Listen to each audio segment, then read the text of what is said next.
Kahit alam na ni Tanggol ang buong kwento sa buhay ni Tinding noon, hindi ito hadlang para itigil ang kanyang paniningil sa pamilyang Guerrero. Bagkus mas lalong nagliliyab sa galit itong si Tanggol dahil sa ginawa ni Gustavo kay Tinding.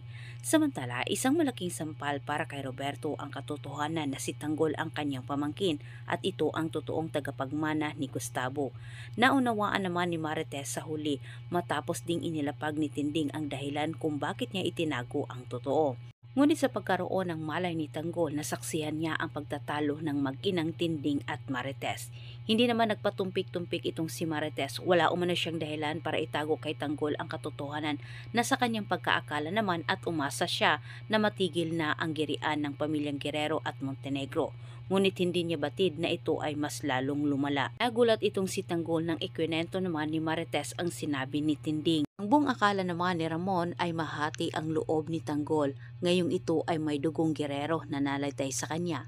Ngunit nagulat itong si Ramon na mas lalong nanggagalaiti sa galit itong si Tanggol at gigil na gigil itong balikan ang mga Guerrero lalo na itong si Miguelito.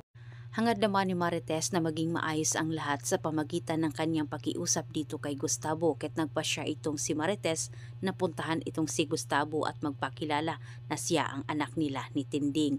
Ngunit humarang naman itong si Tanggol at pinaliwanag niya sa kanyang ina at dagdag pang pinaunawa na ang mga Guerrero umano ang totoong tumapos sa buhay ni David.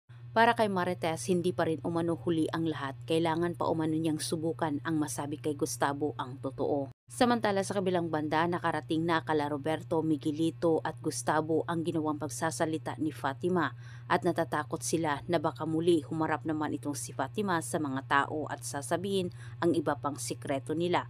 Kaya't inutusan naman niya itong si Hippie at pinapahanap si Fatima ang pamilya nito para iligpit na ng tuluyan. Ngunit tilang tutulukan ni Tanggol ang buhay ni Hippie. Ngayong ito ang inatasan ni Roberto na iligpit si Fatima. Pinagplanuhan naman ng pamilyang Guerrero ang muling pagligpit kay Tanggol. Sinabi ni Gustavo na ikakabagsak umano nila ang pagligpit nila kay Tanggol na ito ay pumalya naman ang mga Red Phoenix. Sa kanilang pagpulong-pulong sa mga oras na yon, walang binanggit itong si Pilar sa totoo.